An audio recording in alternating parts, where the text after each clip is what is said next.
예수님께서 주인됨에 대해서 이야기를 할 때 하나님의 라이벌로 등장시킨 것이 재물입니다. 한 사람이 두 주인을 섬기지 못할 것은 혹 이를 미워하고 저를 사랑하거나 혹 이를 중히 여기고 저를 경히 여김이라. 그러니까 한 주인밖에 섬길 수 없는데 하나님을 제끼고 사람들이 많이 선택하는 것이 재물이다. 하나님과 재물을 겸하여 섬기지 못하느니라 라고 재물을 꼭 집어서 거기다가 등장을 시킵니다. 우리는 누군가를 의지하지 않고는 살 수 없는 존재라는 사실과 함께 인간의 주인 되신 하나님에게 도전하고 인간을 넘어지게 하는 것들의 대표적인 것으로 재물을 말씀을 하셨습니다. 그만큼 재물이 사람에게 주는 유혹이 강렬하다라는 것을 우리는 생각해 볼 수 있습니다. 그렇기 때문에 어느 공동체든지 그 공동체의 재정을 담당하는 사람은 거기에서 가장 신뢰를 받고 사람들에게 인정을 받는 사람이 재정 담당을 감당하지요. 어디나 그렇습니다. 가룟 유다는 주님과 제자들이 쓰는 경비를 관리하는 돈꾀를 맡는 사람이었는데 사도 요한은 유다가 도둑이었다, 도적이었다라고 기록합니다. 그러니까 모든 제자들이 유다가 하면 좋겠다라고 인정하고 유다가 돈꾀를 관리해라고 한 것에 대해서 배신하는 거죠. 신뢰를 저버린 거죠. 요한복음 12장에 보면 이 향유를 어찌하여 300데나리온에 팔아 가난한 자들에게 주지 아니하였느냐 하니 이렇게 말하면 가난한 자들을 생각함이 아니요 저는 도적이라 돈꾀를 맞고 거기에 넣은 것을 훔쳐감이러라. 이렇게 요한이 기록했습니다. 아마 그 당시에는 요한이 몰랐겠죠. 나중에 알게 되었을 거예요. 그리고 생각해 보니까 그 향유옥합을 깨뜨려서 주님의 발에 부어드린 걸 보면서 왜 저 사람이 화를 냈을까 생각해 보니까 말은 가난한 자들을 돕자고 했지만 실제로는 그 돈을 훔쳐가기 위해서 그 사람이 그랬던 것이구나 라고 요한이 회상을 하는 거죠. 예루살렘 교회를 돕기 위해서 지금 이제 많은 교회들이 연보를 해서 이제 돕는 일들이 있었습니다. 특히 이제 고린도 교회가 그 일하는 것을 위해서 사도 바울이 디도를 고린도 교회에 파송하면서 이 사람은 믿을 만하다. 이 사람은 참 신실한 사람이다. 그러니까 그를 존중하고 그와 협력해서 예루살렘 교회를 돕는 일을 해라라고 권면을 한 거예요. 재물에도 흔들리지 않고 하나님의 일을 감당할 수 있는 믿음의 사람으로 디도를 추천한 거죠. 근데 오늘 이 본문은 사실 내용 겉으로 보면은 연보와 관련된 큰 가난으로 어려움을 당해서 예루살렘 교회 성도들이 고통당하는 것을 다른 지역에 있는 고린도 교회와 마게도냐 교회가 헌금을 해가지고 예루살렘 교회가 우리에게 복음을 전해줬는데 우리가 그 교회를 도와야 된다는 어떤 연보 이야기가 겉으로 드러난 것이지만 그 안을 들어가 보면은 하나님의 일꾼에 대한 이야기들이 교훈들이 막 쏟아져 나옵니다. 하나님의 일꾼은 어떤 사람이어야 하는가? 당신이 하나님의 일꾼이라면 당신은 어떤 사람이어야 하는가? 당신이 하나님의 일꾼 되기를 사모한다면 어떤 사람이어야 하는가? 그 내용이 아주 상세하게 다뤄져 있습니다. 하나님 인정하시는 일꾼은 무엇보다도 가장 먼저 하나님의 마음으로 충만해야 돼요. 고린도전서 2장 10절에서 11절에 보면 오직 하나님이 성령으로 이것을 우리에게 보이셨으니 성령은 모든 것 곧 하나님의 깊은 것이라도 통달하시느니라. 사람의 사정은 사람의 마음이 알고 하나님은 하나님의 영이 안다는 거죠. 그러니 하나님의 영이 충만해야 하나님의 일을 제대로 할 수 있다는 말은 너무나 당연한 말입니다. 만일 하나님의 영으로 충만하지 않는다. 하나님의 마음에 내 마음이 사로잡혀 있지 않다. 그러면 뭔가를 할 때 자기 좋은 대로 하겠죠. 마음으로는 나는 하나님을 위해서 해라고 하지만 되어지는 일을 봤을 때는 자기 생각을 자기 욕심을 위해서 일하게 될 것입니다. 하나님의 이름으로 일하면서 자기의 욕심을 실제로 이룬다. 이거 우상 숭배죠. 이스라엘 백성들이 시내산 아래에서 아론에게 금송아지를 만들고 했을 때에도 뭡니까? 이는 너희를 애굽 땅 종됐던 땅에서 인도하여 너희 하나님 여호와라는 말 자체는 드리지가 않아요. 근데 잘못된 걸 가리키잖아요. 하나님의 이름으로 주의 영광을 위해서 주의 일을 한다라고 말하지만 속을 들여다보면 내를 위해서, 내 생각을 위해서 하는 거라 하면은 이게 똑같은 일이 되는 것입니다. 근데 16절에 보니까 하나님이 너희를 위해서 같은 간절함을 디도의 마음에도 주시는 하나님께 감사하노니.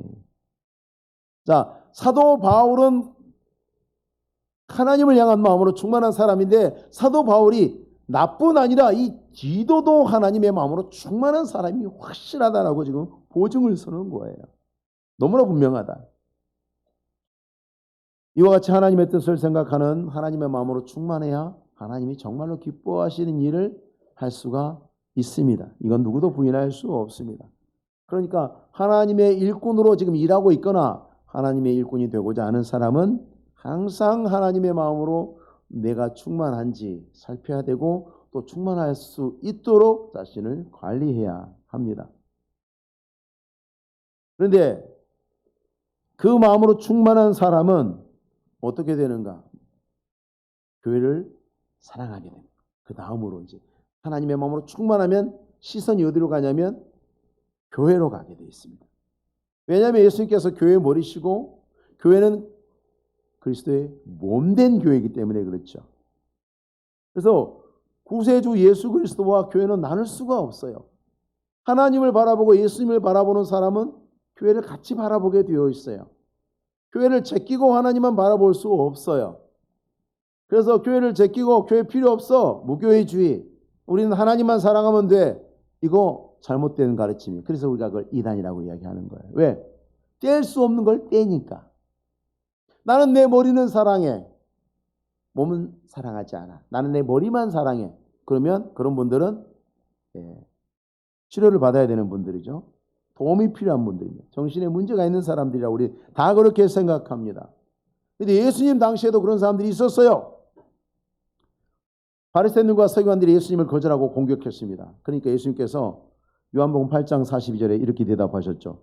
예수께서 이르시되 하나님이 너희 아버지였으면 너희가 나를 사랑하였으려니와. 그러나 내가 하나님께로부터 나왔기 때문에 너희가 나를 사랑하는 것이 맞아. 그런데 너희가 나를 사랑하지 않아. 나를 미워해. 나를 싫어해. 나를 조롱해. 나를 비난해. 그러니까 너희가 하나님을 사랑한다는 말은 거짓이야. 인정할 수 없어. 성립될 수 없어. 하나님과 예수님을 나눌 수 없죠. 예수님과 교회를 나눌 수 없습니다. 그러니까 누구든지 하나님을 사랑한다라고 하는 사람, 하나님을 사랑하는 일꾼은 당연히 교회를 사랑하는 것으로 하나님에 향한 내 사랑이 진실하다는 것을 입증해야 되는 거예요. 증명해야 되는 거예요. 하나님의 일꾼은 교회를 사랑하고 아끼는 사람이기 때문에 그렇습니다. 왜냐하면 하나님이 교회를 사랑하세요. 예수님이 교회를 사랑하세요. 그런데 예수님 사랑하고 하나님을 사랑한다면서 교회를 사랑하지 않는다? 말이 안 되죠. 그래서 요한 1서의 4장 20절에 보는 바 그 형제를 사랑하지 아니하는 자는 보지 못하는 바 하나님을 사랑할 수 없느니라. 예나 지금이나 사람들은 재물관리에 촉각을 곤두세웁니다. 나라의 세금을 교묘하게 도둑질하는 것을 사람들은 무척 싫어하죠. 왜요? 내 주머니에서 세금이 나갔거든. 내 돈이 거기 가 있거든. 재물 있는 곳에 마음이 있어요. 돈이 가 있어요. 그래서 엉뚱한 데 쓰라 그렇지 않느냐 감시를 한단 말이죠. 물론 우리가 헌금을 드릴 때에 그 드리는 것은 다 하나님께 드리는 겁니다. 교회 드리는 게 아니에요. 하나님께 드리는 거예요. 그럼에도 불구하고 우리는 제지회를 열어서 하나님께 드려진 그 하나님의 제물이 잘 쓰여지는지 감시하지 않습니까? 자, 고린도 교회가 지금 예루살렘 교회를 돕기 위해서 많은 헌금을 드렸어요. 이걸 다루는 것도 이제 문제예요. 수많은 오해와 잘못되면 의심을 받을 수도 있는 위험을 감수해야 돼요. 그걸 관리하는 책임은 더 무겁습니다. 보통 이렇게 어렵고 힘들고 위험한 일은 안 하려고 하죠.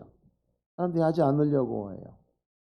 그런데 누군가는 꼭 해야 하는 일이에요.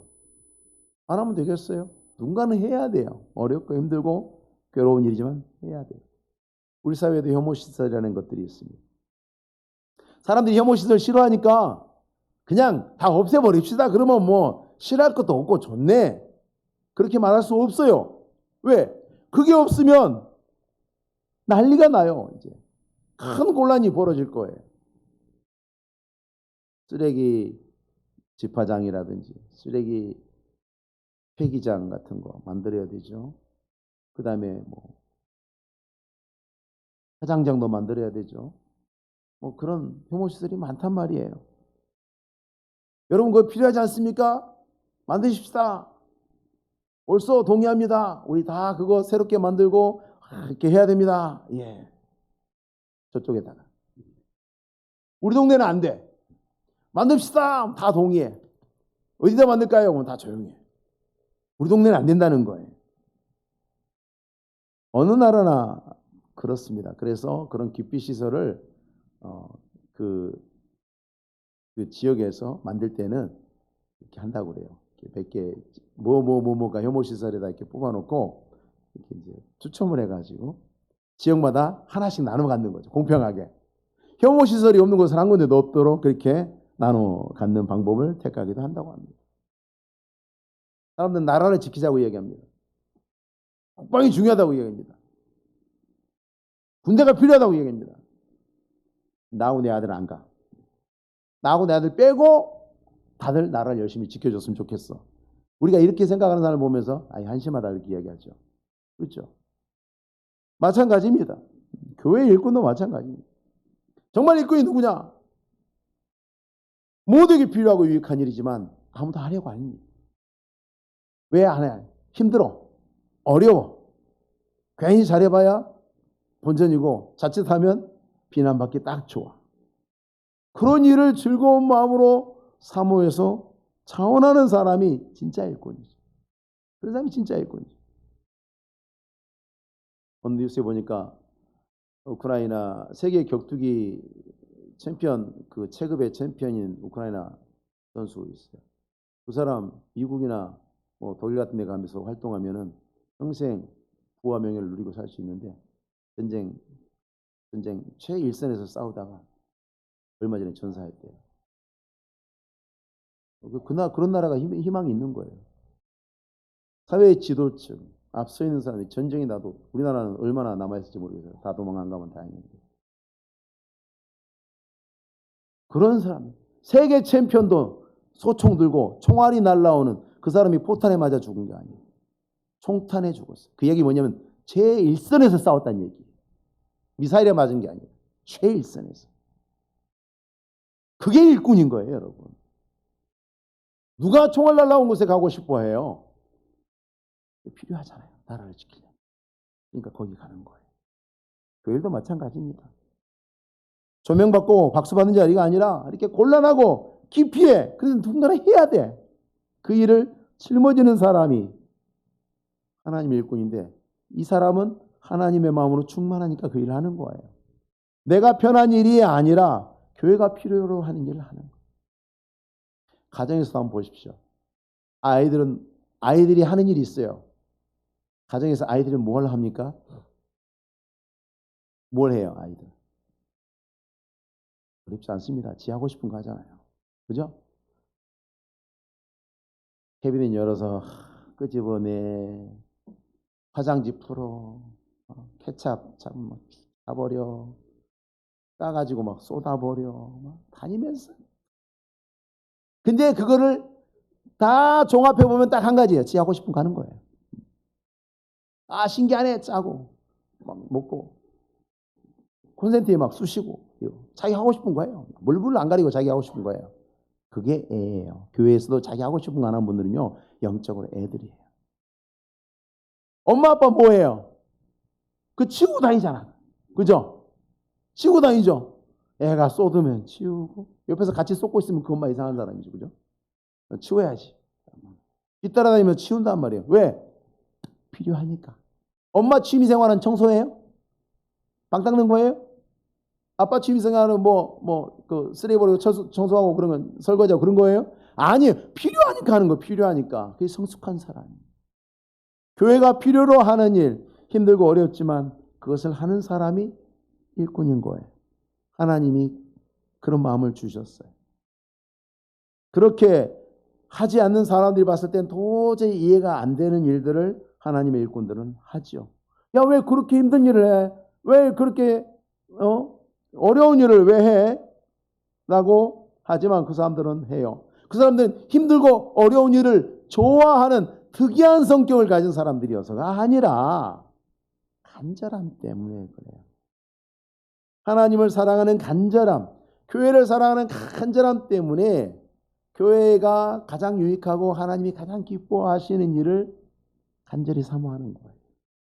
그래서 사람들이 봤을 때는 영양가 하나도 없는 짓을 하고 있는 거예요.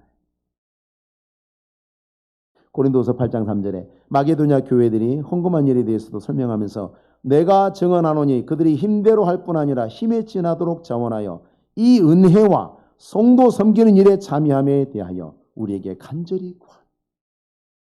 이게 이상한 사람들이잖아요. 돈 내서 헌금해가지고 보내는 일이 내 주머니가 비어지는 일이에요. 체면 때문에 억지로 하는 것도 아니고 간절히 구했다고 그랬어요. 우리 하고 싶어요 라고. 근데 사실 마게도냐 교회가 가난한 교회예요. 사도 바울이 야 너네 헌금 좀 해라 라고 말하기 미안한 교회란 말이에요. 그런데 마게도냐 교회가 간절히 구해요. 우리도 시켜주세요. 우리도 하고 싶어요. 가서 말하라. 교회에서 아유 형편도 안 되신데 왜 그러세요? 그런데 정말 간절함이 있는 분들은 말릴 수가 없어요. 자기 돈을 들여서 많은 수고해야 되고 많은 노력을 해야 되는데 그런 일들은 조심스럽고 어려운 일입니다. 자칫하면 억울하게 비판받고 오해당하기 딱 좋습니다. 누가 이런 일 좋아해요? 그런데 그런 일을 할 뿐만 아니라 간절히 하려고 한다. 왜냐? 아이들은 자기가 좋아하는 일 하죠. 그래서 자기가 좋아하는 일 자체를 좋아합니다. 그래서 애들은 노는 게 제일 좋아. 재밌어. 그 자체가 재밌으니까. 어른들은 뭔가를 할 때 어떻게 합니까? 그게 결과를 보고 좋아합니다. 야, 이걸 이렇게 하면 이런 좋은 결과가 나오겠구나. 그래서 그런 일들을 해요. 그런 일들을 즐겁게 하죠. 아빠들이 출근해. 엄마들이 또 뭐 해? 그러면 아이들은 우리 엄마 아빠는 저걸 좋아하나 보다. 아니에요. 아빠도 출근하기 싫어. 그런데 해. 왜? 내가 열심히 일하고 이렇게 해서 우리 가족이, 우리 아이들이 행복하게 살 수 있구나. 그 결과를 바라보고 어려움을 사랑하는 거예요. 출근을 좋아해서가 아니라. 일꾼도 마찬가지죠. 힘들고 어렵지만 내가 이렇게 하면 하나님이 기뻐하시겠구나. 이렇게 하면 교회가 건강해지겠구나. 성도들이 행복하겠구나. 아, 그럼 난 좋지. 그거예요. 교회 어른인 거죠. 교회 일꾼들이 교회 어른인 거예요. 어른을 일꾼 세우는 것이 사실. 사도 바울도 이런 일에 있어서 하나님이 주시는 마음으로 가슴이 충만해지면 하나님을 위한 모든 일에 간절히 사모하게 되어 있다고 이야기합니다. 왜? 그게 하나님을 찾고 만나는 거예요. 하나님의 일하는 곳에 하나님이 계시죠. 시편 42편에 하나님이여 사슴이 시냇물을 찾기에 갈급함 같이 내 영혼이 주를 찾기에 갈급하니이다. 하나님을 사랑하는 크기만큼 간절함의 크기도 큽니다. 사도 바울도 간절하고 디도도 간절하고 16절에 너희를 위하여 같은 간절함을 디도의 마음에도 주시는 하나님께 감사한다 그랬어요. 그리고 디도와 함께 일하도록 사도 바울과 바울의 선교팀이 보낸 형제도 간절했어요. 20절에 나오는 그 보낸 그 한 형제 이야기 나오지 않습니다. 심지어 바울과 그의 동역자들은 이 형제에 대해서 어떻게 보면 그 22절에 보십시오.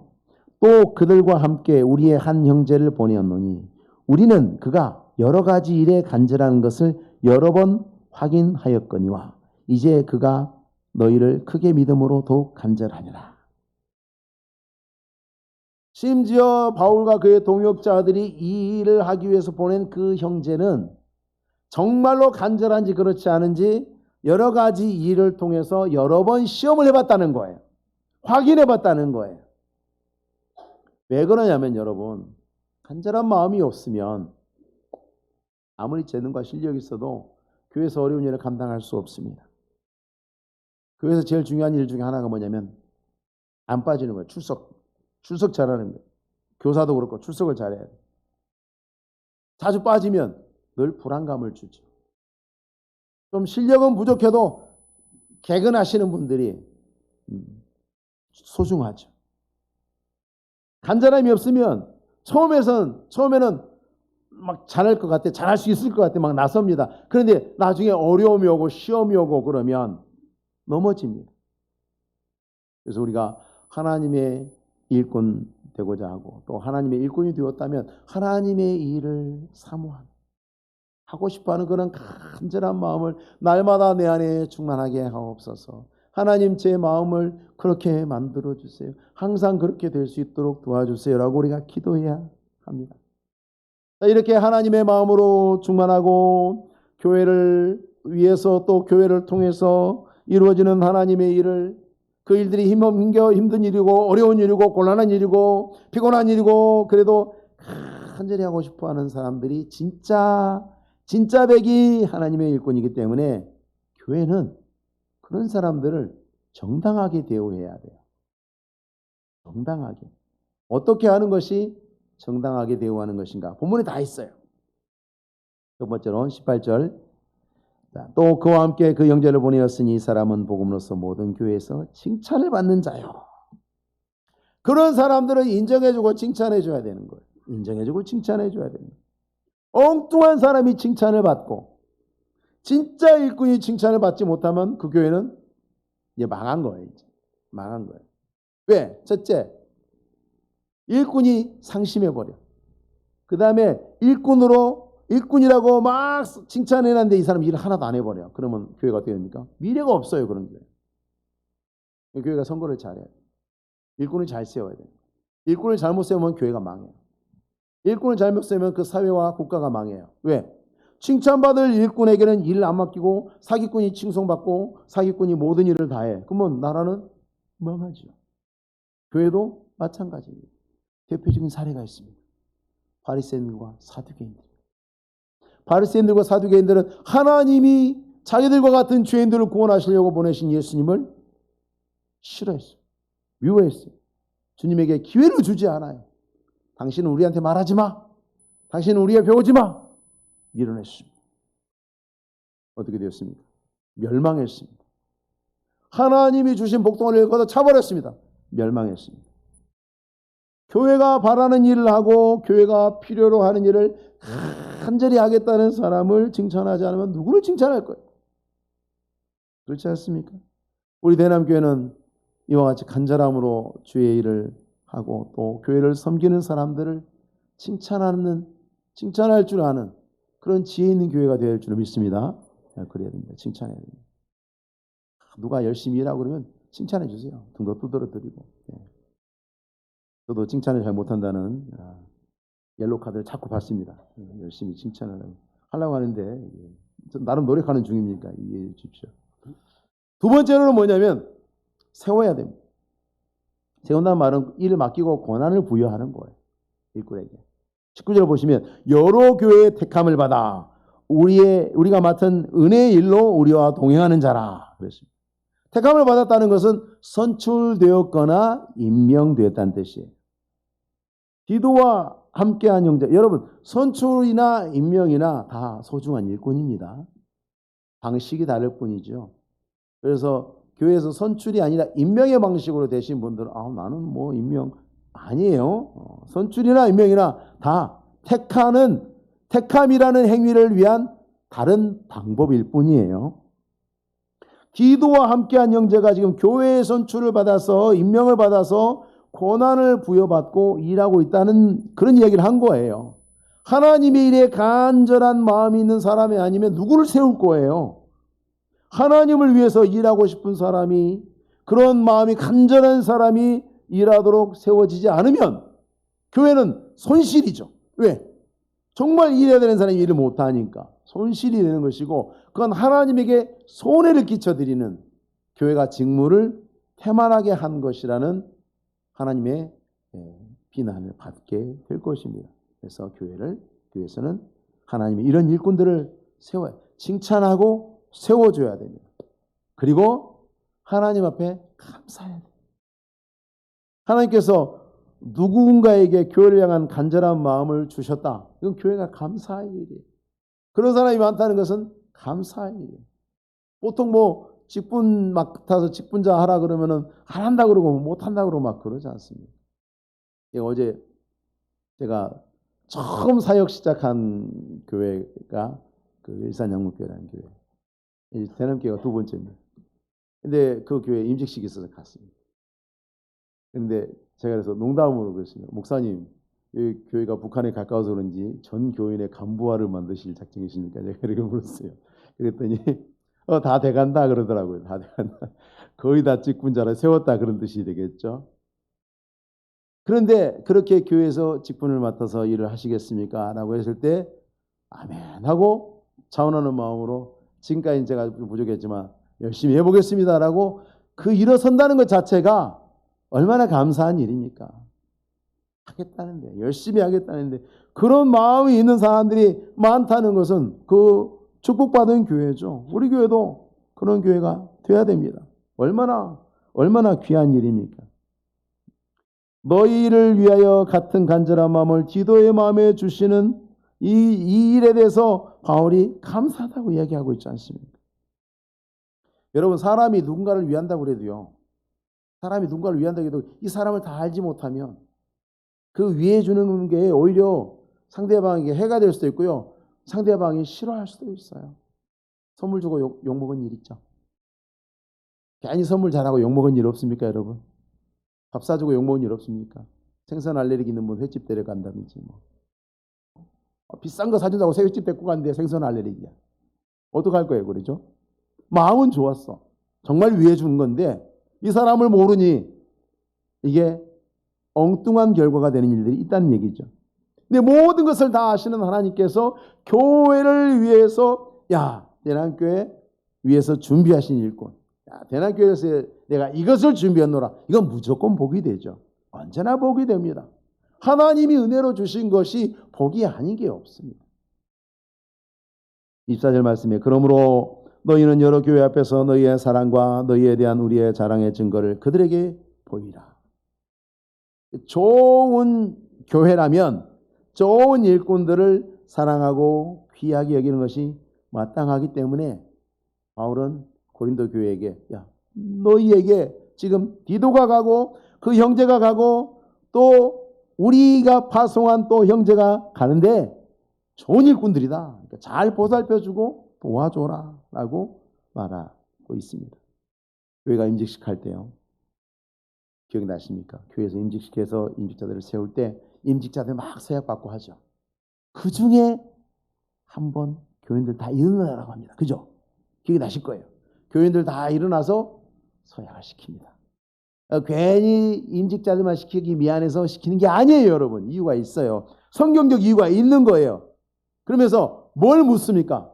임직받는 일꾼들을 잘 도와서 일할 수 있도록 잘 도와주겠습니까? 라고 전교인들이 서약하게 합니다. 중요하니까. 그건 좋은 교회의 책무고 직무입니다. 일꾼들을 잘 대접하고 알아주는 것입니다.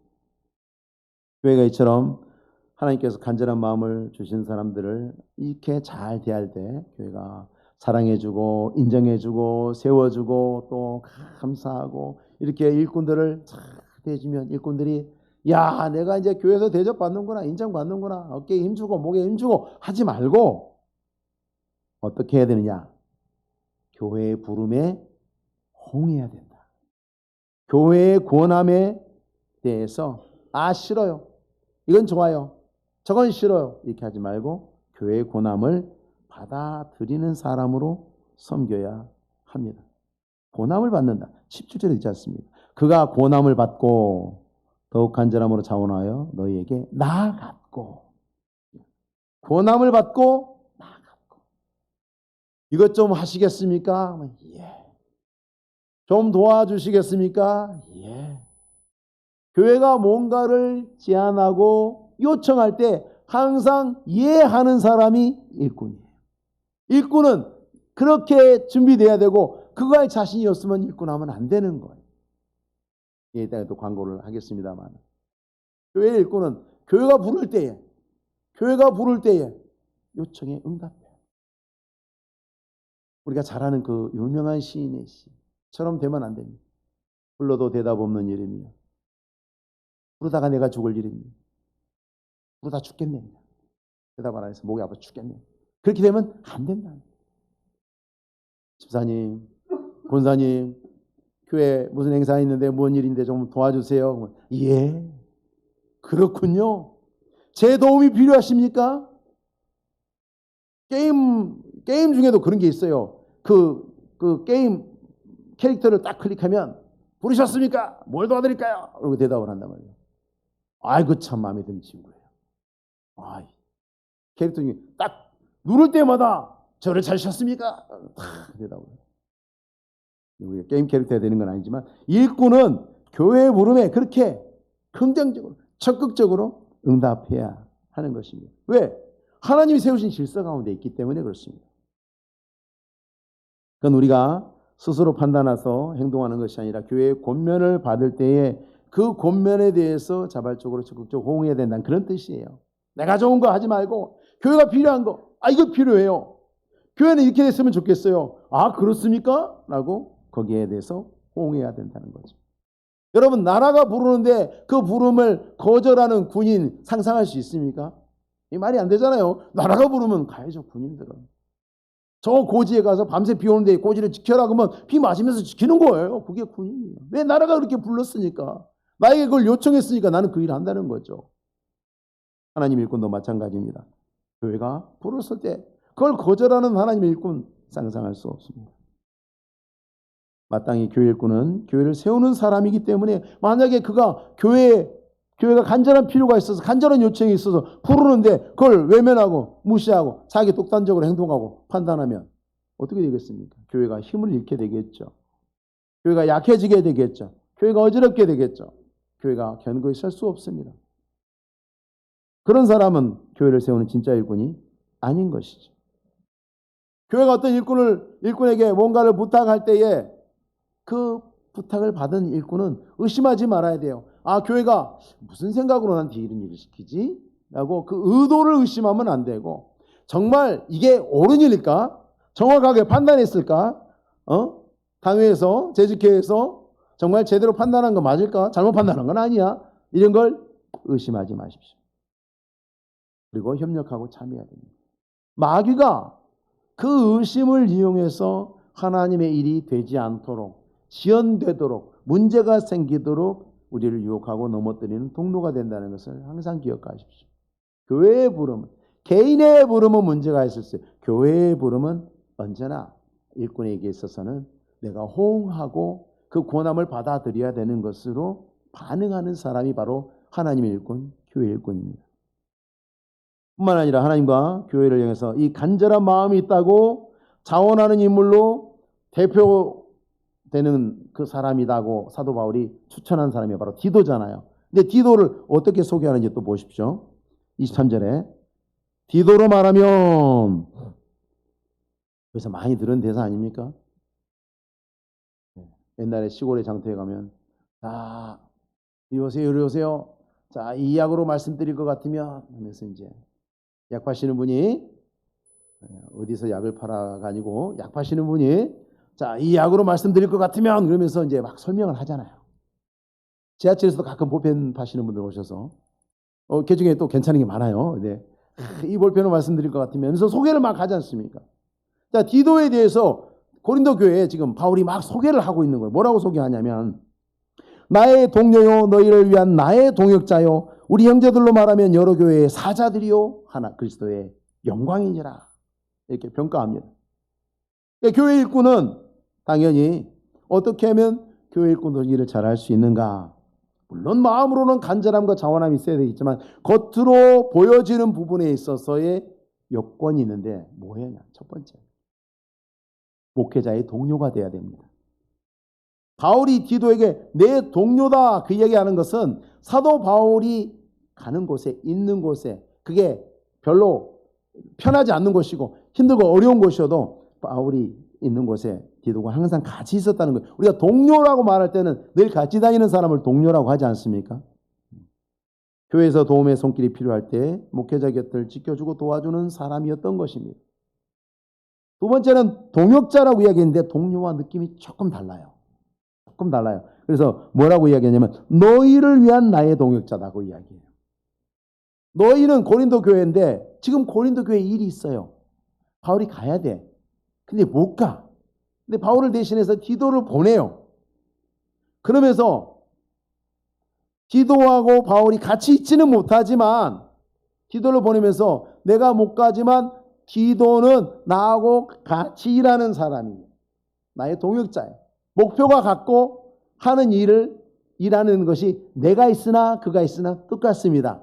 나는 나의 동역자입니다. 나도 여러분을 위하지만 디도도 여러분을 위한 사람이고 그가 있으면 내가 있는 것과 똑같습니다. 이런 의미예요.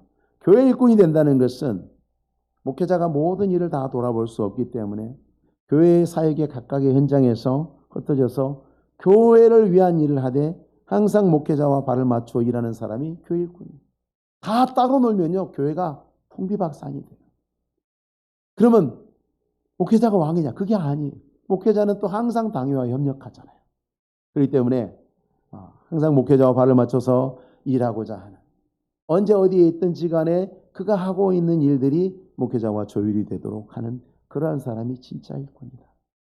그래서 이 사람을 뭐라고 하냐면 여러 교회의 사자다고 그러잖아요. 예수님을 여호와의 사자라고 불러요.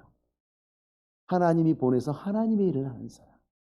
그래서 하늘의 교회, 우주적 교회에서 대남교회를 위해서 보내는 사람인 거예요. 교회의 사자다. 대남교회의 일을 위해서 우주적 교회가 파송한 것이 바로 하나님의 일꾼인 것이죠.